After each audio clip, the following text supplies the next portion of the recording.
늘 하는 대로 우리 심장 그리고요. 제 따라합니다. 하나님, 나의 심장을 당신을 사랑합니다.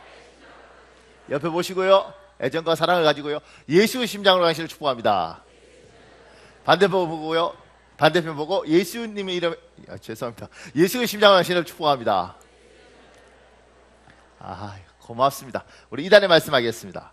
오직 성령의 열매는 사랑과 희락과 화평과 오래 참음과 자비와 양성과 충성과 온유와 절제니 이 같은 것을 금지할 법이 없느니라. 갈라디아서 5장 22절에서 23절 말씀. 성령 하나님, 제 삶의 성령 열매가 풍성하게 하옵소서. 예수님 이름으로 기도합니다. 아멘. 반드시 여러분의 기도대로 될 줄 믿습니다. 말씀 전하기 전에 두 가지 안식월에 대해서 이야기합니다. 첫째는 제가 안식월 처음 갔을 때는 선물을 사와 봤습니다. 선물 사오다가 죽는 줄 알았습니다. 그래서 어떤 분이 목사님 선물을 사지 말고 교인들을 위해서 떡을 하시죠. 그래서 그때부터 떡을 했습니다. 근데 오늘 원래 제가 떡을 해야 되는데 이 유아 세례한테 밀렸어요. 제가 어떻게 한 살짜리를 이기겠습니까? 그러니까 오늘은 이제 재영이 떡을 드시고 아마 다음 주인가 그럴 텐데 그때 제가 이제 여행 잘 다녀왔다고 고맙다고 여러분한테 이렇게 떡을 드리는 거니까 저한테 저를 사랑하시는 분은 많이 드십시오. 제가 많이 하겠습니다. 둘째는 저는 이제 안식월을 갈 때마다 이제 하나님이 참 많은 걸 생각하게 하세요. 그러니까 이번에는 꼬박 3주 동안 한 20일 동안 중국에 갔습니다. 중국에 가서 뭘 했느냐면 이제 제가 원래 우리 교회 오기 전에 미국 가기 전에 중국에 사역을 했어요. 그래서 이제 중국에 있는 한인 교회들 제 친구들이 둘이 이제 중국에서 담임 목사거든요. 거기 그다음에 다른 그전에 알던 목사님들 찾아뵙고 그 교회에서 설교하고 상담하고 신방하고 있더라고요. 내가 지금 안식을 왔는데 이게 아닌데 이제 그렇게 하면서 제가 2008년도 6월 마지막 주예요. 중국 떠나서 미국 간 거거든요. 근데 이번에 가서 2016년도 7월 첫째 주에 제가 부목사를 했던 그 교회에서 딱 48년 만에 예배를 드리고 있는 거예요. 예배 드리다가 갑자기 48년 참 그냥 이게 딱 8년 만에 똑같은 자리에 제가 앉아 있는 겁니다. 그러면서 하나님의 절대 주권에 대한 생각을 다시 해봤어요. 제가 중국에 있으면서 하나님 나 왜 중국에 있게 하시는 거예요? 내가 중국 사람들하고 중국 사람이 좀 지금도 좀 적응이 안 되는 게 지금 많이 변했거든요. 한 10년 전보다. 화장실에 가면 이렇게 문을 열고 싸시는 분들이 참 많습니다. 휴대폰 이렇게 하시면서 문 열고 응가를 할 때 놀래서 나올 때가 있다고요. 그분들은 편안하게 이렇게 하세요. 네, 편안하게.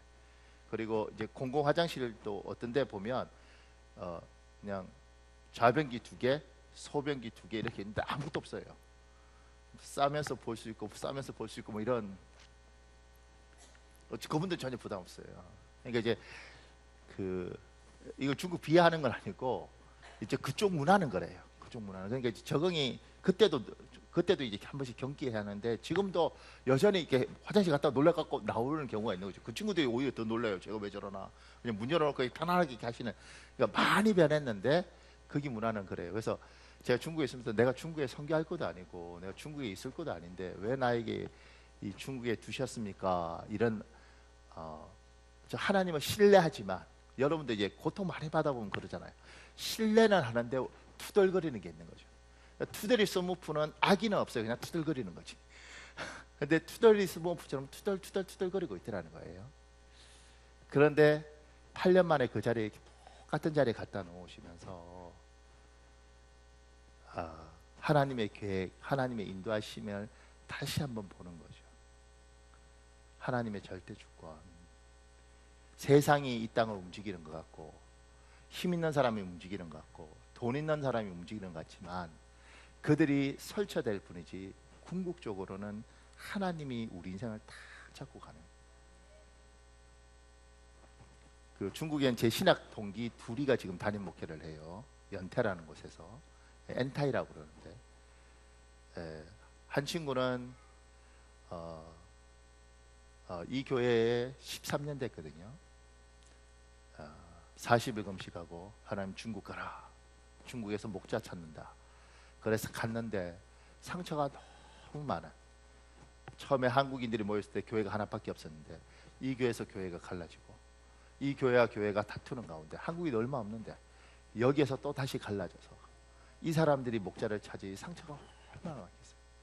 40일 금식하고 그곳에 가서 이 사람들 안정시킨다고 21일 금식하고 가다가 병원에 실려가고 다시 교회를 위해서 40일 금식하고 그랬던 교회예요. 그러니까 말도 많고 탈도 많고 왜냐하면 상처가 너무 많은 사람들이니까. 근데 그렇게 13년 목회하면서 이번에 예배 드리면서 영적인 안정감이 가득한 교회. 정말 마음 많고 탈 많았던 교회인데 평안한 교회인 거예요. 또 한 친구는 한 10년 전에 저희가 중국에 불러다가 저희하고 신학 동기지만 나이는 3살 많아요. 3대째 믿는 집안에 굉장히 믿음의 집안인데 여기는 한국에서 이제 머리를 이렇게 많이 굴리시는 목사님들 있잖아요. 머리가 너무 좋아서 하나님보다 자기 생각이 많은 이런 친구 목사였는데 이 친구가 머리 굴리고 이러면서 어느 날인가 목회를 다 접고 돈 벌고 있는 거예요. 돈 벌고 있는. 그런 친구한테 하나님이 목사님을 여기 부른 게 뜻이다. 그러면서 저희가 3살 어린데 무례하게 막 나쁜 놈 죽이니 살리니 이렇게 해서 중국에 불러서 개척을 하라 그랬어요. 근데 이분이 이제 하나님 자기 불렀다는 것에 순종해서 교회를 개척을 했는데 중국은 참 지금도 아마 그럴 건데 중국은 이렇게 건물을 전세를 얻잖아요. 전세를 얻어서 들어가면 아무것도 없어요. 이를테면 상가를 얻었다. 그럼 상가에 가면 도배도 안 돼 있고 화장실 변기도 없고 아무것도 없어요. 그냥 구멍 몇 개 뚫려 있고 그 끝이에요. 그러면 전세 얻으러 간 사람이 인테리어를 싹 다 해야 돼요. 그리고 그러면 나가야 돼요. 2년 만에. 중국은 그래요. 그런데 이 친구는 갔는데 상가를 얻었는데 교회를 위해서 돈이 없는 거예요. 그러니까 인테리어고 뭐고 아무것도 못하는 거죠. 그리고 라면 박스, 과자 박스 딱 펼쳐서 그 누런 거 바닥에 깔고 그 위에 아이들 이렇게 뛰면 다치지 말라고 이렇게 스티로폼 같은 거 있지 않습니까? 그거 2개 얹어놓고 부부가 예배했어요. 그러면서 자기가 목사였음에도 안수받았음에도 불구하고 교회가 다 붕괴되어지고 그냥 난 돈 번다. 그렇지만 그 마음에 내가 목사인데 하나님 분명히 날 불렀는데 그렇게 1년 동안 쉬던 친구들을 불러서 중국에서 이게 하나님 뜻이라고 그리고 밀어넣어 버린 거죠. 밀어넣은 건 우리가 밀어넣었는데 살긴 이 친구가 살아야 될 거 아니겠어요. 그 바닥에 그걸 깔아놓고 기도하는 모습을 우리가 보면서 우리가 막 찢어지더라고요. 그리고 과연 이게 되겠는가 교회가 이 중국 땅에서 그것도 중국 정부가 허락하지 않은 한국인 교회를 저들이 용납할 것인가. 그렇게 10년 그리고 제가 저번 주에 그 교회 설교를 했거든요. 10년 만에 교회가 교회로서 자리를 다 잡고 한 30명에서 50명 정도 어른들이 예배를 드리는 거예요. 그러면서 이 친구가 뭐라 그런지 알아요? 이 친구 할아버지는 교장 선생님이었는데 옛날에 초대교회처럼 한국 교회를 지은 사람이에요. 그리고 신학대학원 오기 전에 이 사람은 대학교 때 이미 신학을 했던 사람인데 여기가 이렇게 말하는 거예요. 박 목사, 나 후회 없다. 나 후회 없다. 왜냐하면 나 중국에서 예수님 만났어. 이러더라고.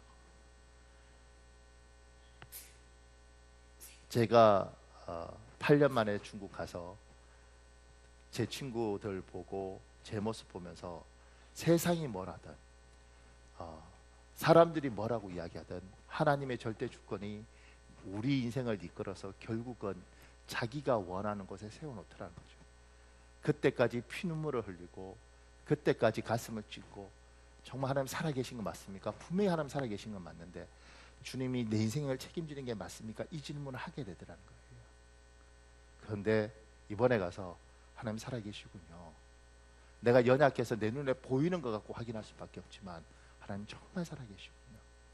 하나님의 주권이 우리 인생을 정말 인도해 가시군요. 사랑하는 여러분, 지금 강대상에 있으니까 마음이 많이 아픈데 왜 이렇게 아픈지 모르겠어요.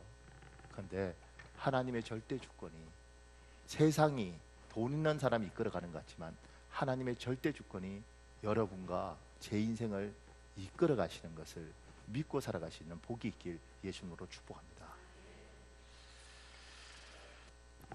감사합니다. 말씀 전하겠습니다. 어떤 목사님이 유명한 목사님인데 시골에서 목회하다가 나중에 구리로 옮기셨어요. 그래서 교회를 개척하시고 이제 아파트를 얻어서 집은 자기 아파트고 이제 교회를 얻고 그러니까 사람들이 그 동네 사람이 아무도 모르는 거예요. 이분이 목사님인지. 엘리베이터를 타고 이제 자기 집으로 올라가려고 엘리베이터를 탔는데 동네 아줌마가 엘리베이터를 자기가 타고 있는데 두 분이 와서 타더라는 거예요. 문이 닫히고 올라가는데 이 아줌마 한 사람이 다른 아줌마에게 이렇게 이야기하더라는 거예요. 걔는 교회를 다니는데도 착하더라. 자, 정신 차리고 사랑합니다. 여러분이 무슨 짓을 해도 나 사랑하는데 자, 정신 차리고 뭐라고 이야기하면 이 동네 아줌마가 이 아줌마한테 걔는 교회 다니는데도 착하더라. 이게 말이 돼요? 이게? 근데 세상 사람들이 우리를 이렇게 보더라는 거예요. 옛날에는 교회 다니면 당연히 착한 거예요. 제가 어렸을 때 부모님은 안 믿어도 교회 가라 그래요. 교회 가서 좋은 말씀 듣고 착한 사람 되라. 나는 이렇게 살아도 너는 교회 가라. 이렇게 이야기했어요. 그런데 지금은 이게 어떻게 된 거지? 걔는 교회 다니는데도 착하더라. 뭐요 이게? 왜 그러냐면 우리 사사기 21장 25절에 있습니다. 여러분 읽겠습니다. 시작.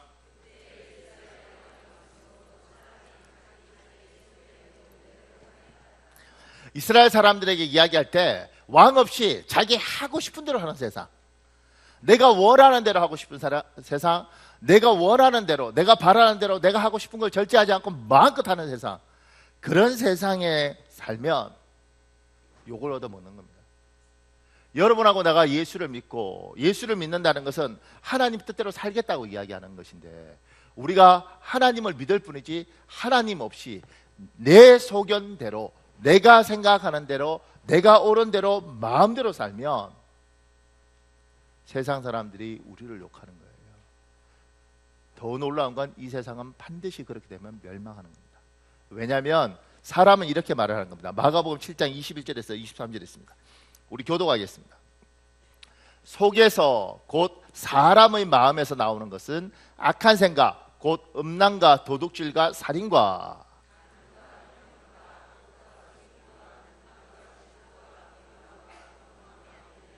23절 같이 읽겠습니다. 시작. 이 모든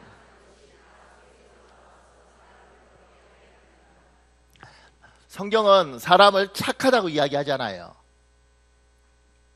성경은 사람들에 대해서 뭐라고 이야기하냐면 사람은 이기적이고 자기중심적이고 사람은 욕심적이고 탐욕적이라고 이야기를 합니다. 나보다 저 사람이 더 착할 수 있어요. 우리 눈에 법 없이도 살 사람 같이 보일 수는 있어요. 그런데 인간은 반드시 이기적이고 탐욕적이고 자기중심적이고 욕심을 절제하지 못할 가능성이 많아요. 그건 어린아이들 보면 압니다. 애가 태어나면 얼마나 순수하고 맑아요. 우리는 이렇게 말해요. 오, 저렇게 순수하고 맑은 애기들 이래요. 그래서 애한테 잘못한 건 큰일 나는 겁니다. 근데 그 아이가 이가 생기기 시작하면 반드시 젖을 빠다가 엄마 젖꼭지를 물어뜯어요. 가려우니까. 개가 순수하고 맑은 영혼이면 어떻게 해요? 어머니, 제가 이가 나고 있어서 죄송하지만 제가 정성을 다해서 잘 빨겠습니다. 조금만 참으십시오. 이렇게 말을 해야지. 그냥 이렇게 보겠어? 사람은 이기적이고 탐욕적이고 자기중심적이에요. 그래서 네 하고 싶은 대로 해라. 네가 하고 싶은 대로 해라. 그러면 이 세상은 망하는 쪽으로 가는 겁니다. 지금 전 세계가 왜 이렇게 힘드냐면 인간에게 가장 큰 가치가 뭐냐면 자유였어요. 노예 해방을 하고 한 200년 동안 노예 해방을 하고 그 다음에 신분제를 철폐하고 자유 이걸 해서 막 왔어요. 영어로 프리덤 이렇게 외치면 막 엄청난 것처럼 왔어요. 그런데 이 자유가 억압받는 게 싫어서 자유주의를 억압하는 게 있었는데 그걸 싫어서 뭐냐면 신자유주의라고 이야기했어요. 신자유주의 모든 자유를 누릴 대로 누려라. 그러니까 부자 나라는 더 부자 나라가 되고 가난한 나라는 더 가난한 나라가 되고 같은 나라에서도 부자는 더 부자가 되고 가난한 사람은 더 가난한 사람으로 되는 사회로 왔어요. 왜냐하면 인간은 탐욕적이기 때문에 내 걸 채워야 됩니다. 간단한 질문이지만 이렇게 묻겠습니다. 통장에 9,999만 원 가지고 있는 사람하고 통장에 한 푼도 없는데 주머니에 5만 원 있어요. 누가 밥을 사요? 그렇죠. 그렇죠. 우리 교인들은 똑똑해요. 멍청한 교인들은 9,999만 원이래요. 머리가 안 돌아가. 왜냐하면 통장에 9,999만 원짜리는 반드시 만 원을 채워서 넣습니다. 왜냐하면 그 순간 1억이 되는 거예요. 난 1억 부자야. 통장에 아무것도 없어. 주머니에 5만 원 있어. 있으라 마라. 밥 사 내가. 말아. 사람은 그래요. 더 많으면 더 심합니다. 9억 9,999만 뭐 이렇게 가면 걔는요. 걔는 이를 악물고 만 원을 모아요. 왜냐하면 그럼 10억이잖아. 10억짜리 부자하고 9억짜리 부자가 하늘 땅 차이에요. 들리는 게 달라.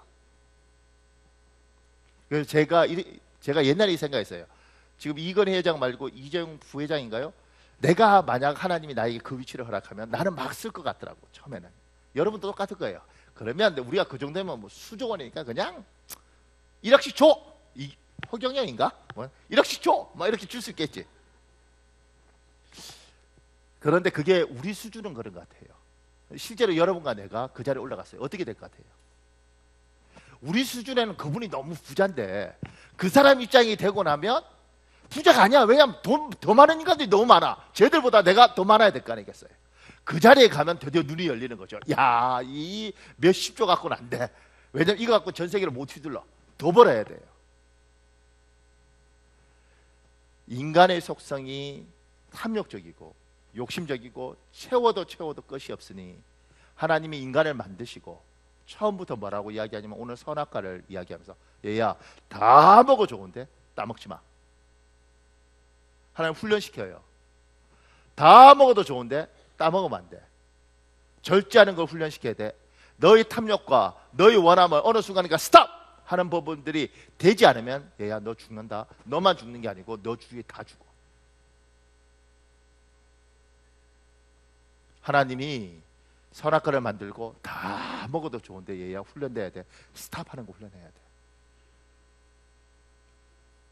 우리 고린도전서 9장 24절 25절 오늘 읽을 때 25절에 이기기를 다투는 자마다 모든 일에 절제하나니 셀프 컨트롤 이렇게 영어로 만들어놨어요. 그러니까 싸우고 이기는 사람은 하나님이 우리에게 이 땅에서 얘야 네가 하나님의 사람인데 승리하려면 절제해야 된단다. 셀프 컨트롤 스스로 컨트롤해야 된단다. 돼요 안 돼요? 안 되지. 저는 될 것 같아요 안 될 것 같아요? 만만한 사람 누구지? 조은수 고사님. 나는 절제가 될 것 같아요 안 될 것 같아요?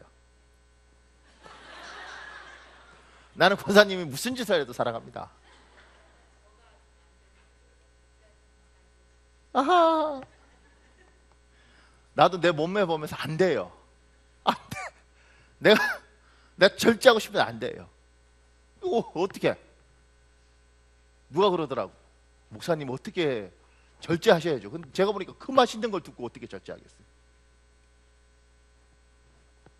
위가 작은 게 한이죠. 위만 좀 더 먹고 싶고 막 인간은 안 되는 겁니다. 절제할 수 없고 탐욕적이고. 그러니까 하나님이 요구하시는 거예요. 스탑. 얘야, 내가 너에게 천국을 준다, 하늘나라를 준다. 너 예수 믿으니까. 그런데 죽어서 천국에 오는 것뿐만 아니라 이 땅에서도 너희가 하나님의 사람의 하늘나라를 누리고 살아야 되지 않겠냐? 여기에서 하나님의 백성이 저기도 가는 것이지, 여기서 하나님의 백성이 안 되는데 저기 못 가는 거예요. 여기는 개떡같이 사는데 난 죽으면 천국 간다 이렇게 될 것 같아요? 여기서 하나님의 사람이 저기 죽어서도 저기 가는 겁니다. 하나님이 여러분과 나를 구원하셨어요. 그리고 이렇게 말한 거, 여기서부터 하늘나라 사람으로 살아라 해요. 그래야 죽어도 저기 들어오지. 그런데 여기에서 하늘나라를 경험하려면, 예수를 믿고 경험하려면 하나님께서 스탑할 때 스탑해야 되는 거예요. 쓸 때 쓰고 정지할 때 정지하고 스스로를 통제할 수 있어야 되는데 그게 돼야 안 돼요? 안 되는 거예요. 왜냐하면 인간은 이기적이고 탐욕적이고 자기중심적이기 때문에 그렇습니다. 그래서 하나님 뭐래요? 우리에게 성령을 주시고 성령께서 도우셔서 성령의 9가지 열매를 맺으면서 절제 열매를 맺게 하시는 거예요. 그래서 성령 충만하라고 요구하고 하나님으로 가득 차라고 요구하고, 성령 하나님의 능력으로 여러분이 할 수 없는 걸 하나님 앞에 도와주십시오. 하나님, 내가 절제해야 됩니다. 하나님, 나를 도와주십시오. 하나님, 나에게 하나님이 이 땅에 승리하기 위해서는 절제하라고 그러셨는데 절제할 수 있는 힘이 없습니다. 나는 너무 탐욕적입니다. 하나님, 나를 도와주십시오. 그래야 된다니까요. 저는 교회에 있으니까 잘 몰랐어요. 지금 제가 보니까 대한민국에 이 바람 문제가 심각하더라고요. 텔레비도 다 그거고, 그 다음에 실제로 교인들 중에서도 바깥에 여자가 있고 바깥에 남자가 있고 이런 경우가 많다는 거예요. 그러니까 이게 심각한 거죠. 이야기하는 게 생각나는데, 그 교회에서 어떤 청년이 결혼식을 했거든요. 제가 직접 있던 교회에. 근데 결혼식 하는 날, 그때가 5월 1일 어린이 주일이 그 주였어요. 근데 이 꽃꽂이 하는 집사가 이제 다 거둘 수가 없고 그냥 이제 교회 요 상태에서 하는데, 꽃꽂이 하는 집사가 어린이 주일이 그 주니까 그 바람개비를 인테리어로 쫙 해놨다고. 애들은 바람개비 좋아하잖아. 내가 그 결혼식 보면서, 아니 남의 결혼식에 저게 무슨 짓이야? 아직 이해 안 가십니까? 꽃꽂이를 해야 되는데 그 꽃꽂이를 이제 이 집사가 어린이 주일이니까 토요일 날 결혼식을 하잖아요. 어린이 주일 기념으로 바람개비를 쫙 꼽아서 인테리어를 너무 예쁘게 해놨어요. 근데 토요일 날 결혼식이야. 바람개비가 가득 찬 결혼식을 보면서 제가 바람을 피우라는 거예요. 뭐하면 결혼식에 저게 뭔 짓이야?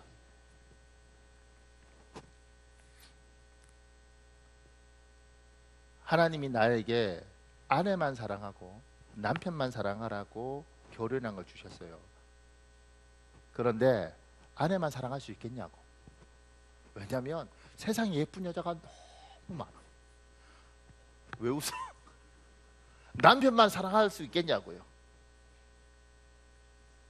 여자들은 자기 생각이 없는 줄 아십니까? 이 배 나온 남자들을 사랑하는 게 쉽겠냐고. 이놈의 남편들은 나날이 배가 더 나와. 세상에 잘생긴 남자가 얼마나 많고 늘씬한 남자가 얼마나 많은데. 그러니까 내 힘으로는 안 되는 거예요. 예수 믿으니까 바람 안 펴야지 이게 아니라, 하나님, 내 눈에 내 아내만 예쁘게 보이게 해주십시오. 하나님, 내 눈에 내 남편만 예쁘게 보이게 해주십시오. 스스로 이게 절제가 안 되면 하나님의 도움을 구하는 수밖에 없어요. 그런데 정말 웃긴 건, 내가 이렇게 열심히 기도했어요. 어느 날 보니까 우리 사모가 예뻐요. 그런데 그러면 여보 참 예쁘네 이러는데 아직도 제가 덜 돼갖고, 여보 내가 미쳤는가 봐, 당신이 왜 이렇게 예쁘지? 이러면 안 되잖아. 바보가 이러는 거, 바보가. 그냥 예쁘지 이러면 되는데, 여보 내가 미쳤는가 봐, 왜 이렇게 예뻐? 이렇게. 하나님, 내 남편만 사랑해 주십시오. 내 아내만 사랑해 주십시오. 요새는 사기꾼들도 많잖아요. 하나님, 나에게 허영이 들어오지 않게 해주십시오. 일확천금에 대한 꿈이 안 들어오게 해주시고, 힘들지만 성실히 일을 해서 내가 먹고 살 수 있도록 길을 열어주십시오. 사랑하는 여러분, 여러분에게 성령의 열매, 절제가 풍성하시길 예수님으로 축복합니다. 갈 길이 뭔데요? 절제 중에 제가 계속 기도하면서 이 말을 하고 싶더라고요. 말을 절제해야 되는 겁니다. 여기 적어놨습니다. 하고 싶은 말 다 하고 사람은 자신뿐만 아니라 주위에 있는 모든 사람을 불행하게 합니다. 절제해서 쓴 글은 시가 됩니다. 멋있죠? 절제해서 쓴 글이 시예요. 막 풀어놓은 건 소설이고. 절제하지 않으면, 제가 목사님들 모임을 하나 봤는데 이 목사님들이 목회에 스트레스가 너무 많아요. 그래서 이 목사님 4명이 모여서 합의를 봤어요. 무슨 합의를 봤느냐면, 우리가 이렇게 스트레스를 받다가 잘못하면 죽겠다. 우리가 목사지만. 그러니까 성도들하고 이건 우리가 어떻게 할 수 없지만 우리 목사들끼리는 우리 편하게 하고 싶은 말 다 하고 살자. 절제하지 말고. 내가 그 모임에 갔다니까요. 내가 일주일 동안 같이 있었다. 그 모임에. 어쩌다 그 모임에 갔는데 내가 뭐라 그러면, 한국 목사들 다 외국에서 목회하니까 한국 목사들은 이러더라고. 내가 뭐 이렇게 하다가 신경 쓰고, 왜냐면 한국이라는 사회는 말 한마디가 오해를 너무 많이 불러일으키니까 말할 때 굉장히 신중하고 단어도 이렇게 잘 다듬어 써야 되잖아요. 그러니까 이게 말을 뱉을 때 너무 힘이 든 거예요. 그러니까 이제 조심하니까 그럴 때마다 한국 목사, 이 사람들은 다 뱉더라고. 제가 보니까요, 너무 편해. 하고 싶은 대로 다 하니까. 이럴 때면 이런 거예요. 밥을 먹잖아요. 우리는 이제 뭐 이렇게 좀 그러면 화장실 같은 데 가야 되면 밥 먹을 때 조용히 일어나서 볼일 좀요. 이렇게 뭐 이렇게 쓱 이렇게 가죠. 이 사람들은 밥 먹다가 딱 일어나요. 그럼 그 얘기 보면 싸러 갈래. 그럼 저쪽에서 잘 싸고 와. 한 방에. 그리고 목사님끼리 막 이래. 나 그 미치는 줄 알았어요. 한 일주일 동안 같이 있으면서 하고 싶은 말 다 뱉으니까 자기들은 괜찮은 것 같아요. 왜냐면 이 사람 말하다가 이 사람이 자기 하고 싶은 말 했으면 자기 해. 그러니까 대화가 이어지지가 않아. 여기는 하고 싶은 말대로, 여기가. 더 웃긴 건, 재밌는 건, 제가 이렇게 질문했어요. 목사님, 이거는, 그러니까 나한테는 질문하지 마. 나한테는 묻지 마. 그러니까 하고 싶은 말 다 해. 그곳에 계속 살면 여러분 병듭니다. 하고 싶은 말 다 하고 사는 사람, 옆에 있는 사람은 반드시 병듭니다. 자기는 이렇게 말해요. 나는 뒤끝 없고 깨끗하대. 그 뒤끝 없는 사람 옆에 있으면 뒤끝 길어요. 왜냐하면 우리 마태복음 15장 16절에서 20절에 있습니다. 우리 교도가 있습니다. 예수께서 이르시되 너희도 아직까지 깨달음이 없느냐. 입에서 나오는 것들은 마음에서 나오나니 이것이야말로 사람을 더럽게 하느니라.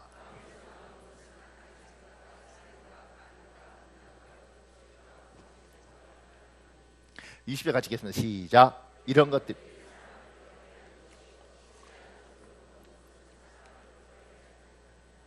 입에서 나오는 것들은 마음에서 나오고 마음은 이기적이고 탐욕적이었습니다. 이것이야말로 사람을 더럽게 합니다. 그러니까 말을 할 때는 반드시 뭐 해야 돼요? 막 하면 안 돼요. 정수기도 필터가 있고 하다못해 담배도 필터가 있어서 니코틴을 걸러요. 그러니까 들어오는 데를 막 바로 나가면 안 됩니다. 예수를 믿고 기도를 많이 해도 이렇게 들어오면 나가는 사람이 있어요. 제가 어떤 분 보니까, 자, 이거 훈련돼야 됩니다. 우리 교회는 다행이에요. 우리 교회는 애들이 예뻐요. 애들이 예뻐요. 뭐 여러분 아멘 안 해도 우리 교회의 갓난 애기들은 다 예뻐요. 그런데 다른 교회는 애를 왔는데 남녀를 구분하기가 어려운 애가 있고, 심지어 핀을 꼽았는데 저거는 핀을 꼽을 애가 아니라고 생각되는 갓난 애기들이 있어요. 아무리 봐도 쟤는 남자야.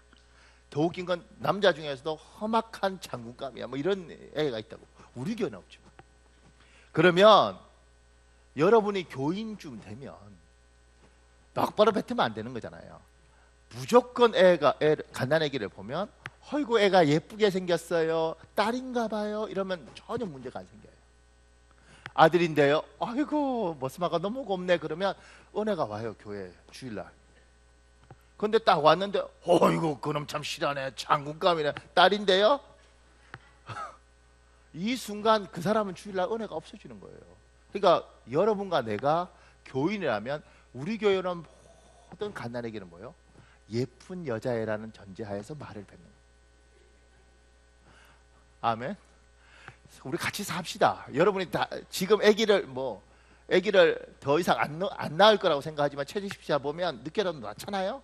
그러니까 방심하지 말고, 그러니까 같은 말도 뭘 뱉을 때 좀 생각을 해서 부모 눈엔 다 예쁘다고요. 딸이지만 너무 우람하게 태어났어. 그런데 그 아이한테 그렇게 말을 뱉으면 안 된다고. 근데 그냥 생각 없이 보는 대로 그냥 필요 없이. 사춘기 여자애들은 건드리면 안 돼요. 그런데 어떤 청년이 여자애가 이렇게 딱 오는데 여자애 보는 순간 야 너는 목이 없다.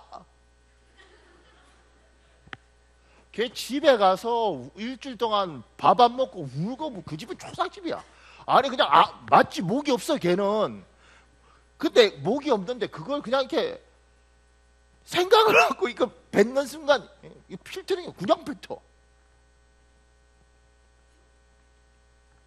여러분들이야 나가 예수 믿고 순수하고 맑은 줄 아는데 순수하고 맑아도 여러분 너무 맑으면 안 돼. 이렇게 좀 필터링을 이렇게 해서 뱉을 때는 생각을 하고 이거 뱉으면 잘못하면 제가 죽을 수도 있고 살 수도 있겠다. 그러면 내가 말을 잘해야지. 이래. 제가 아는 어떤 목사님은요 유명한 목사님이에요. 그런데 아들 둘 다 목사 만들었어요. 근데 둘째 며느리한테 이 여자분이 대단하거든요. 사모님이.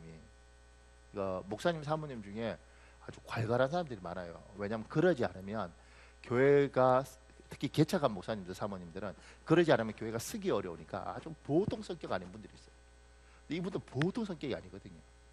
이분이 둘째 며느리한테 꿀 안 쳐놓고 그랬나?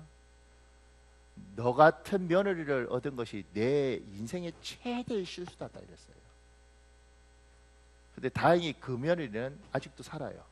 안 도망가고. 큰 며느리는 너무 힘들어서 도망가 버렸어. 남자애가 남자 목사 잘 알거든요. 저하고 미국 가서 박사학위도 받고 교수도 하는 목사예요. 근데 아내가 도망가면서 부부가 이혼하고 이 목사님 목회도 못해요. 시어머니가 쏟아대는 말대로 그냥 했죠. 맞으면 시간 지나면 멍 없어지는데요. 가슴에 꼽은 칼은 계속 생각납니다. 그러니까 여러분이 나오는 대로 하면 안 되고 이 말은 절제를 정말 많이 해야 됩니다. 특히 예수가 믿고 직분이 높으면 높을수록 더 조심해야 되는 겁니다. 우리 마태복음 12장 36절 37절 있습니다. 36절 여러분 읽고 37절 제가 읽겠습니다. 시작.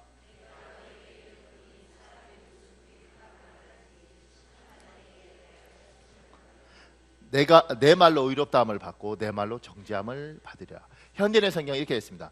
내가 너에게 말한다. 사람은 함부로 짓거린 모든 말에 대해서 심판날에 해명해야 된다. 그러니까 여러분 말은 반드시 필터링을 하고 절제를 해야 된다. 생각나는 대로 뱉으면 안 됩니다. 큰일 납니다. 내 새끼라고 내 새끼한테 함부로 뱉으면 안 되는 겁니다. 내 남편이라고 내 남편한테 함부로 뱉으면 안 되는 겁니다. 큰일 납니다. 하나님이 주신 축복, 하나님 주신 가정, 하나님 주신 관계, 이 말 때문에 다 깨지는 겁니다. 제가 여기 기록했습니다. 언어는 사람을 살리기 위해 주신 도구입니다. 바른 말보다 좋은 말 하십시오. 정의로운 말보다 은혜로운 말 하십시오. 이거 좋죠. 바른 말보다 좋은 말하고 정의로운 말보다 은혜로운 말 하십시오. 엄마들 중에 딸이 이렇게 뚱뚱하고 시집 못 가고 뭐 이러면 이야기를 해요. 딸, 너 그 몸매로 시집 가겠어? 하나님은 중심을 보지만 남자는 몸매를 봐야겠어. 딱 이러는 순간 다 맞아. 흠이 없이 100% 옳고 정의로운 말이에요. 그런데 그 딸 짐 다 간다. 같은 말도 그렇게 하면 안 되는 거예요. 은혜로운 말, 정의로운 말은 팩트는 틀릴 수 있어요. 사실은 틀릴 수 있어요. 딸, 세상이 누가 뭐래도 엄마는 널 사랑한다. 시집 못 가면 엄마하고 살면 되지. 그리고 교회 와서 주여 제발 보내주시옵소서 이렇게 기도를 하고 말은 그렇게 해야 되는 거예요. 제가 이번에 중국 갔다가 우리 목사들 이제 6명이서 어디 갔는데 그 국립공원이었어요. 근데 그게 우리말로 식당이 딱 있는 거예요. 그래서 야 한국 식당이 여기 들어와 있네. 그리고 갔는데 조선족이 하는 이제 조선족 그러면 이제 우리는 조선족 그러는데 그 별로 안 좋아해요. 그 사람들은 이제 그 동포라 그러거든요. 그러니까 이 동포가 하는 식당이 있는 거예요. 그래서 우리가 딱 들어갔는데 남자들이 덩치가 이만한 남자 3명이 머리를 짧게 갖고 여기 문신에 막 얼굴이 이렇게 막 이 흉터가 막 이렇게 있더라고. 밥 먹으러 가서 나오지도 못하고 그대로 앉아서 밥을 먹었어. 닭도리탕을 시켰는데 닭이 너무 작아. 닭 잡아달라 했지 뿅아리 잡아달라 이렇게 항의하고 싶은데 눈빛 때문에 못 이러고 있어. 그러면서 이제 우리끼리 뭐라고 이야기했냐면, 야, 이 중국의 한족도 아니고 이 조선족이 여기 이 국립공원에서 식당 정도 할 정도면 쟤들은 분명히 검은 거랬습니다. 얼굴 보니까 쟤들이 조폭이고 저 조폭들이 큰 힘을 발휘해서 여기 얻었는가 보다. 야, 우리 조용히 먹고 나가자 이러면서 이제 우리끼리 이렇게 밥 먹으면서 막 이렇게 수다 떨었어요. 그러다가 우리 오지랖 넓은 목사 하나가 중국어도 잘하고 그러니까 어떻게 걔들하고 이야기를 하게 됐다. 근데 그 사람들이 뭐라 그러냐면 이 단체로 교통사고가 난 거예요. 그래서 몸이 다 망가졌어요. 그래서 얼굴 다 찢어진 거예요. 그리고 그걸 가리기 위해서 뭐냐면 문신을 한 거야. 멀쩡한 사람 조폭 만들고 막 험악하게 만들고 이 죄를 어떡하냐고 목사들끼리 모여갖고 멀쩡한 사람을 그 사람들이 무슨 죄가 있냐고. 그러니까 정의로운 말, 바른 말 좋은데 막 그러지 말고 요게 저 사람 살리려나, 요렇게 하면 저 사람 살려나, 이제 그걸 고민하는 거죠.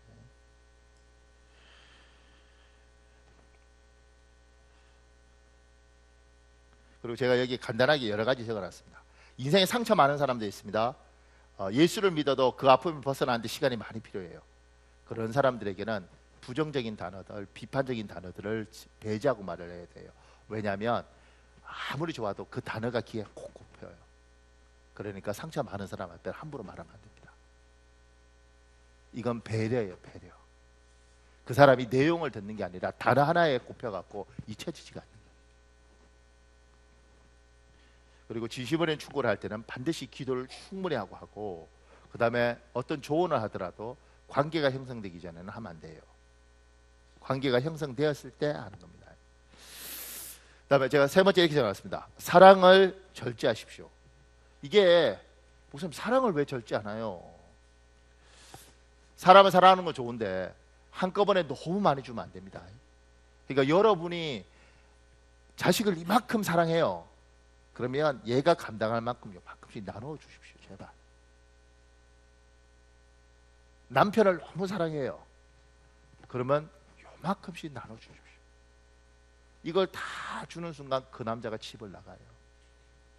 이걸 다 주는 순간 그 아이가 집을 나가요. 왜냐하면 엄마 사랑이 숨이 막힐 것 같아요.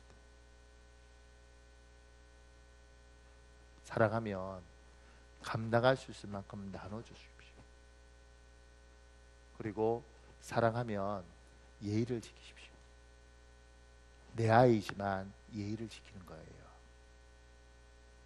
그러지 않으면 이 사람한테 반드시 상처를 받아요. 제가요 그 필리핀에서 공부할 때 유학생들끼리 모임이 있었어요. 근데 제가 뿌리아라는 여자 선교사가 이제 혼자 있는 인도 선교사였는데 그 친구를 참 귀하게 봤어요. 이 자매가 자기 인생을 인도를 위해서 드렸어요. 근데 그 유학생들 중에 정식 학생은 자나였거든요. 나머지는 이제 뭐 청강하러 이렇게 선교사들이 오긴 했지만, 그래서 한 10명이 이렇게 할 때 목사는 하나였으니까 이제 제가 기도회를 인도하고 가서 너무 축복하고 싶으니까 이 자매한테 안수를 했어요. 근데 안수하고 표정이 너무 안 좋은 거예요. 그래서 모임이 다 끝났는데 이 자매가 이제 집에 가서 울고불고 난리가 난 거예요. 다른 선교사한테 가서 지가 뭔데 내한테 안수하냐고, 지가 뭔데 이렇게 해갖고 막 얘가 뒤집어졌어. 그래서 제가 사과하러 갔죠. 미안하다, 내가 잘못했다. 물어보고 안수해야 되는데 내가 널 사랑해서 축복하기 위해서 했는데 미안하다. 내가 사과했다니까. 사과. 내가 사랑하고 내가 목사이지만 이 친구가 전도사인데 함부로 하는 게 아닌 거죠. 이것도 허락도 받고, 왜냐면 우리 교인도 아니잖아요. 그러니까 허락 받고 해야 되는데 사랑의 이름 앞에서 내가 했는데 이 친구한테 무례했던 거예요. 그래서 그 상처가 내한테 있어요. 그래서 우리 교회에 어떤 성도가 왔는데 제가 이제 너무 그런 마음에 막 기도 열심히 할 때 저기 안수해도 될까요? 이렇게 뭐 기도 끊을 수 없잖아요. 그래서 가서 안수를 딱 하는데 이 자매가 손을 탁 치는 거야. 또 상처가 왔죠. 물어보고 할 걸 봐. 그리고 이제 제가 등치는 커도 간이 작거든요. 그러다가 그게 이제 두 번이었거든요. 원래 한 번 할 때 탁 치고 그래도 용기 내서 한 번 할 때 한 번 더 쳐갖고 제가 상처 깊어요 사실은. 실제로 있었던 일이야 우리 교회에서. 근데 이제 점심 먹으러 그 자매가 밥 먹으러 갔어요. 그러니까 믿음이 아주 갓난아기 같은 자매. 내가 이제 물었어요. 용기 내서 자매 내가 사과하려고 허락 안 받고 안수하려고 그랬으니까 자매 아까 전에 안수할 때 내가 미안하다고. 그러니까 이 자매가 괜찮대. 그런데 그래서 내가 괜찮은데 그럼 왜 손을 쳤냐고. 아이씨 머리 안 감고 예배 안 자꾸 만지려고 그래. 아 내가 그때 알았어요. 아 이런 것도 있구나. 몰랐어요. 갓난애기니까 주일날 예배 오면서 머리 안 감고 막 뛰어온 거예요. 그런데 목사님 손 얹으려고 그러니까 머리 자기 안 감았으니까 언제 기름 묻을까 봐. 그러니까 사랑하면 예의가 굉장히 중요한 거예요. 사랑하면 할수록 더 조심스럽고 더 귀한. 제가 여기 이렇게 적어놨습니다. 성령의 감동을 절제해야 됩니다. 이것도 웃기죠. 성령 감동을 어떻게 절제하지? 감동 받고 싶어 죽겠는데. 누가복음 2장 25절에서 27절에 있습니다. 우리 교도가 있습니다. 예루살렘에 시몬이라는 사람이 있으니 이 사람은 의롭고 경건하여 이스라엘 위로를 기다리는 자라. 성령이 그 위에 계시더라.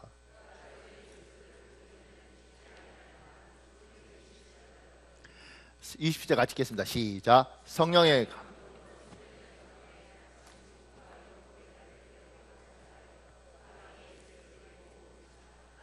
사랑하는 여러분, 우리는 살아있는 신앙입니다.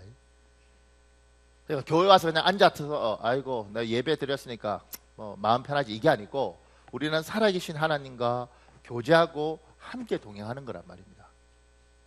그래서 삼위 하나님, 성부, 성자, 성령 하나님과 성령 하나님이 우리의 삶 속에 개입하셔서 감동도 주시고 위로도 하시고 은혜도 주시고 눈물도 주시고 그렇게 가는 것이 우리 신앙이에요. 그것이 우리 선조들은 다 그렇게 신앙생활을 했는데 어느 순간인가 이것이 사라지는 가운데 우리가 있는 거예요. 왜냐하면 기도 시간이 너무 작고 사람들이 하나님보다는 자기 생각을 너무 많이 의지하기 때문에 그렇습니다. 그러니까 성령께서는 살아계시고 지금도 여러분의 마음에 감동을 주는 거죠. 보세요. 오석한의 한 사람이 쓴 글에 이렇게 했습니다. 이런을 바라보던 노종이지만 내게는 정말 친구같이 다정다감한 키널이라는 백인 목사님이 계셨다. 그는 캘리포니아주의 산호세와 내 처가가 있는 세크라멘토의 중간 지점에 있는 스탁턴에서 목회를 성공적으로 하고 계셨다. 한 번은 세크라멘토로 집회를 하러 가기 전에 목사님께 전화를 걸었다. 키널 목사님, 제가 오늘 12시쯤 스탁턴을 지나가는데 점심 식사를 같이 하시죠. 목사님은 좋아하시면서 빨리 오라고 하셨다. 나는 정말 가벼운 마음으로 화창한 캘리포니아 고속도로를 달려갔다. 전날 밤 산호세에서의 집회도 잘 끝났고 키널 목사님과 맛있게 식사할 생각을 하면서 기쁜 마음으로 찬양 CD를 들으면서 운전하고 있었다. 그런데 갑자기 성령께서 말씀하셨다. 석환아, 지금은 찬양 들을 시간이 아니라 아무개를 위해서 중보 기도를 할 시간이다. 나는 조금 짜증스러워 주님께 반문했다. 주님, 제가 지금 키널 목사님의 집에 점심식사를 하러 가는데 무슨 중보 기도를 해야 합니까? 하지만 나는 곧 음악을 끄고 성령님이 말씀하신 분을 위한 중보 기도에 들어갔다. 그런데 놀랍게도 마음속에 엄청난 부담이 파도처럼 밀려오면서 내 힘으로 도저히 들어갈 수 없는 깊은 중보 기도로 들어갔다. 거의 1시간가량 기도를 하는데 또 성령께서 말씀하셨다. 이것을 받아쓰라. 나는 차를 갓길에 세우고 차 안에 종이가 없어서 왼손에다가 그 말씀을 영어로 썼다. 하나님이 주시고 하나님이 거두신다. 대체 이 말씀을 어디서 증거해야 할까? 나는 궁금증을 가진 채 목사님 댁에 도착했다. 키널 목사님, 제가 왔습니다. 인사를 하며 문을 열고 가는데 목사님뿐만 아니라 나이 많은 백인 장로님들이 거실에 앉아 있었다. 목사님이 그날 아침에 모든 장로들에게 전화를 걸어서 오늘 우리 집에 동양인 친구 목사가 오는데 분명히 그를 통해 하나님께서 말씀을 들려주실 것이니 집으로 다 모이세요 라고 했다는 것이다. 그래서 장로님들이 직장에 가는 것도 포기하고 모였다고 했다. 나는 운전하고 오느라 배가 고파서 목사님에게 말했다. 키널 목사님, 우선 점심을 먹고 모임을 하지요. 근데 목사님은 단호하게 안 된다고 하셨다. 그래서 나는 준비해간 말씀도 없고 해서 내 손에 썼던 하나님이 주시고 하나님이 거두신다 라는 제목으로 2시간 정도 말씀을 선포했다. 그런데 한 장로님이 눈물을 흘리면서 말했다. 오 목사님, 제 간증을 듣기 전에는 이 거실에서 한 발자국도 나가실 수 없습니다. 50대 중반쯤 되어 보이는 미국인 털보 장로님이 말했다. 하나님이 그를 15년 전에 목회자로 부르셨다고 한다. 그러나 당시 그는 사업을 막 시작한 상태였고 자녀들도 어렸다. 그런데 하나님께서 그를 부르시며 너는 모든 것을 포기하고 나를 위해 목회자가 되라고 라고 말씀하신 것이다. 그는 사업을 포기하지 못해 하나님의 말씀에 불순종했다. 그런데 7, 8년 전에 다시 한번 하나님이 말씀하셨다. 이제 그만 사업을 포기해라. 그리고 나를 위해 목회자로 교회를 섬기라. 그런데도 주님, 지금은 정말 안 됩니다. 사업이 성공적으로 잘 되어 있고 아이들도 대학에 막 들어갔습니다. 이것들을 포기할 수 없습니다. 라고 주님의 두 번째 부르심에 불순종했다고 한다. 그러면서도 한편으로는 야간 신학교에 다니며 교회에서 사역도 담당하면서 오랜 기간 동안 목회 준비를 하고 있었다고 한다. 그리고 내가 이 아침에 고속도로를 신나게 달리던 바로 그 시간에 털보 장로님이 성경 말씀을 묵상하고 있었는데 성령님이 그에게 세 번째로 말씀하셨다. 내가 15년 동안 이루었던 사업은 내 것이 아니라 하나님이 주시고 하나님이 거두신다. 나를 위해 목회자로 섬기지 않으면 이 모든 것을 다 거두신다. 그런 두렵고 떨리는 마음으로 간절히 기도하고 있는데 키넬 목사님이 연락을 하셔서 사업장에 가지 말고 빨리 오라고 했다는 것이었다. 목사님의 초청으로 집에 오긴 했지만 목사님, 하나님께서 정말 모든 사업을 거두어 가실까 하는 두려운 마음으로 초조하게 앉아 있었다고 한다. 그런데 내가 들어오자마자 하나님의 말씀을 선포하며 오늘 말씀 제목은 하나님께서 주시고 하나님께서 다 거두신다입니다 라고 말했다는 것이다. 토시 하나 안 틀리고 똑같은 말씀으로 섬세하게 말씀하시는 주님께 그는 그 자리에서 항복했다. 장로님이 울먹이며 말했다. 오 목사님, 저는 지금 이곳에서 한 발자국도 떠날 수가 없습니다. 저는 진정한 목회자로서 하나님을 섬기길 원합니다. 이 자리에서 두 분 목사님이 저를 목사로 안수해 주시면 사업을 다 정리하고 주님만을 위해 살겠습니다. 그리고 하나님께서 거두시기 전에 바치겠습니다. 그리고 거실 바닥에 무릎을 꿇고 우리의 안수를 기다렸다. 키넬 목사님과 나는 그를 부둥켜 안고 울며 안수 기도를 했다. 이렇게 하나님께서 직접적으로 음성을 들려주시며 그분의 뜻을 나타내 주실 때가 있다. 제가 하나님의 성령은 살아계시고 그 성령을 운행하세요. 일하세요. 감동 주세요. 그러면 그 성령의 음성대로 살아야 되는 것들이 우리의 일입니다. 그런데 왜 성령의 감동을 절제하라고 이야기하냐면 하나님이 주시는 이 감동을 잘못 표현하면 하나님의 영광이 가려지는 거예요. 그래서 제가 이렇게 적었습니다. 성령 하나님의 감동에 당연히 순종해야 합니다. 그러나 어떻게 순종하는 것이 지혜로운 것인지 고민해야 합니다. 어떻게 하는 것이 하나님께 영광이 될지 생각해야 합니다. 보십시오. 요새는 우리 교회는 그런 게 없어서 다행인데 제가 옛날에 믿던 그 시대는 지금도 다른 교회는 그런 게 좀 있대요. 그러니까 청년들이 기도하다가 자매를 응답받습니다. 저 여자가 너의 마누라니라. 그러면 이게 성령의 감동인지 아닌지는 정확히 모르겠지만 자기는 감동이라고 믿는 거예요. 절제하지 않으면 가서 자매에게 이렇게 말합니다. 하나님이 너 나에게 줬다. 옛날엔 그랬어요. 그럼 자매들이 어떻게 하냐면 100% 울면서 와요. 왜냐하면 응답받은 애가 멋있고 잘생기고 서울대 다니고 이러진 않아요. 항상 조금 찌찌대. 근데 여자애들은 대부분 키 크고 멋있는 애들한테 응답을 해요. 그러니까 희한하게 응답이라는 게 키 작고 못난 여자애들한테는 응답이 안 오고 항상 키 크고 잘생긴 여자애한테 하고. 그래서 이 친구가 그렇게 말하면 여자애는 또 하나님 무섭잖아. 음성 못 들었잖아. 하나님, 나는 저 남자가 싫은데 하나님 왜 그러세요? 그리고 여자가 울어요. 그리고 이 자매가 그냥 있으면 힘들고 목사님한테 와요. 그럼 목사님들이 하도 많이 겪으니까 이렇게 말을 해요. 자매야, 이 청년한테 이렇게 말을 해라. 하나님이 너에게 감동 주면 나에게도 감동을 주시겠지. 그러니까 우리 같이 기도하면서 기다려보자. 이렇게 이야기를 해라. 그리고 이렇게 자매가 기도하는 동안 교회에 더 예쁘고 더 키 크고 멋있는 자매가 등록하는 순간 얘 응답이 바뀌어요. 이 여자가 그 여자다. 그러니까 이런 일들이 교회에 있어요. 그러니까 지금 여기가 하나님이 널 내 거로 주셔서 감동, 하나님이 주신 건지 사단이 주신 건지 지 생각인지 모르지만 이런 것들 때문에 잘못하면 하나님의 감동도 욕을 얻어먹는 거예요. 그러니까 하나님의 감동이 오면 생각을 하는 겁니다. 하나님, 이게 하나님의 것이면 어떻게 표현하는 것이 지혜롭고 하나님께 영광이 되겠습니까? 그래서 교회 집사님들 중에 제가 이런 걸 봤습니다. 이 집사님이 기도하다가 감동이 왔어요. 왜냐면 저 집사에 가서 기도해 주라. 이런 감동이 왔다는 거예요. 그래서 이 집사님이 기도하다가 이 집사님이 하다가서 손잡고 막 기도하는 거예요. 그 순간 이 집사님이, 이거 우리 교회 이야기 아니에요. 제가 부목사 있을 때 다 겪었던 거예요. 이 집사님이 갑자기 기도해줘요. 이 집사님 손을 탁! 이 집사님이 너무 놀라서, 아니 성령께서 감동을 주셔서, 성령의 감동이고 뭐고 하네, 네가 뭔데 감히 내한테 기도해, 이렇게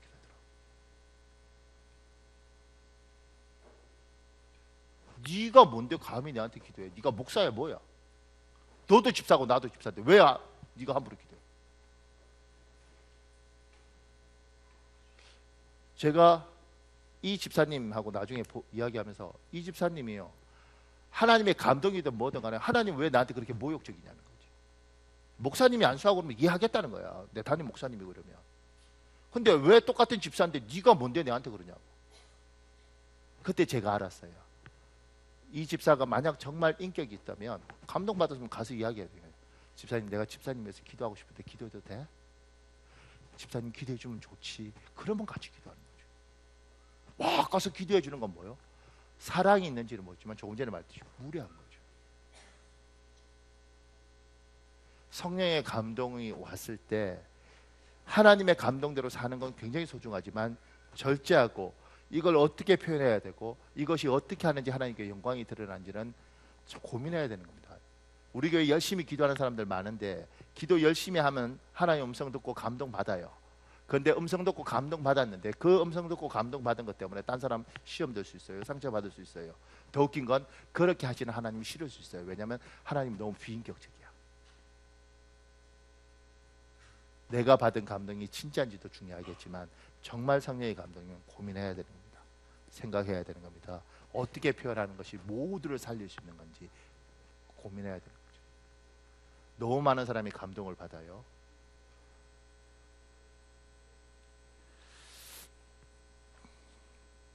마지막 하나 더요.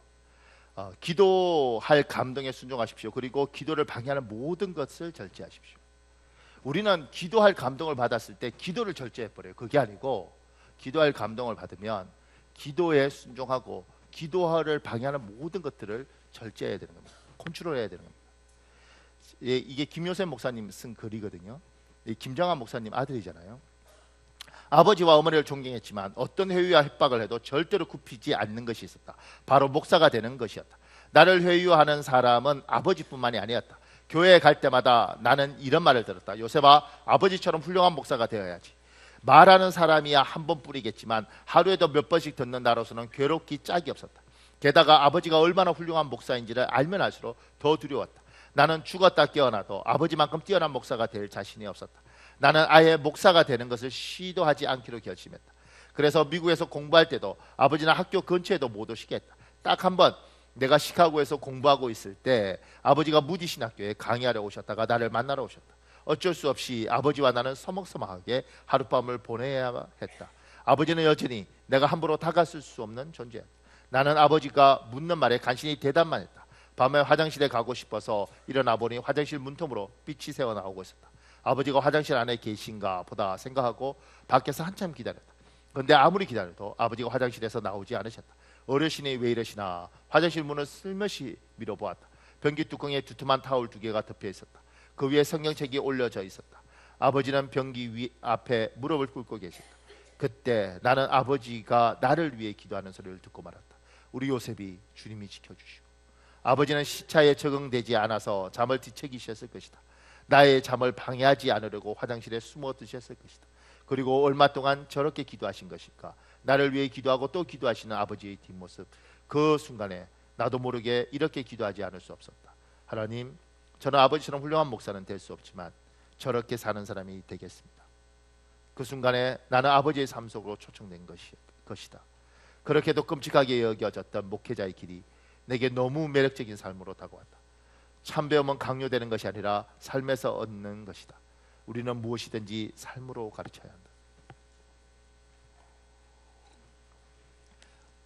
김장한 목사님한테 하나님이 기도할 마음을 주신 거예요. 이 아들은 피곤해서 그렇다고 하지만 그때 기도할 장소도 없고 내가 기도하면 애도 깨울 거고 다음에 하지. 그게 아니고 이 사람은 화장실에 찾아 들어갔어요. 근데 그 순간 성령께서 김요셉 목사의 눈을 열어서 아버지를 보게 하는 거예요. 기도할 감동이 올 때 무슨 핑계를 대더라도 이걸 막는 게 아니고 한쪽 구석에 어떤 상황이든지 이 상황을 컨트롤해서 기도의 자리에 날려는 겁니다. 제 모교회에 밥을 하는 권사님이 계세요. 이 권사님이 설거지를 하다가 하나님이 기도할 마음을 주셨어요. 그런데도 에이 뭐, 그리고 기도할 마음을 절제하고 설거지를 했죠. 근데 강력하게 기도할 마음을 주셨어요. 견딜 수가 없어서 이분이 고무장갑 상태로 무릎을 꿇고 기도를 했어요. 근데 기도하는데 아들을 위해서 기도시키는 거예요. 아들이 둘이거든요. 남편은 집 나가버리고 기도를 했어요. 그런데 그날 어떤 일이 있었냐면, 이 분이 그렇게 기도할 때 이 애가 고등학교인데 깡패들한테 끌려가서 두들겨 맞고, 그런데 이 애가 덤빈 거예요. 그냥 맞고 이랬으면 끝났을 텐데 덤비면서 칼을 꺼내서 하나가 이걸 찔러야겠다 이렇게. 근데 그 순간에 옆에 있던 애가 찌르지는 말자. 그 찌르지는 말자 요 순간에 그 어머니가 기도하고 있었고 얘는 살았어요. 지금 제 모교에 부목사하고 있어요. 그 어머니는 기도의 감동을 줬을 때 막바로 무릎 꿇는다는 게 뭔 줄 알아요? 더 놀라운 건 같은 교회에, 안산이 참 험해요. 같은 교회에 우리 장로님, 그 집 아들은 손이 뒤로 묶인 채 칼에 찔려서 공원에서 죽은 채로 발견됐어요. 이 사람들이 믿음이 이제 서울이 집사이고 이럴 때, 그러니까 그때 생각을 하는 거예요. 우리가 차마 뱉지는 못하지만 하나님이 기도할 마음을 주셨을 때 기도를 절제하고 딴 걸 하는 것이 아니라 다른 상황을 컨트롤하고 기도에 무릎을 꿇어야지 하나님이 기도를 통해서 하실 일이 있는 거예요. 그것이 화장실이 됐든 구석이 됐든 하나님이 마음을 주면 무릎을 꿇는 겁니다. 근데 너무 많은 사람이 안이하게 생각해요. 아유, 다음에 하지 뭐.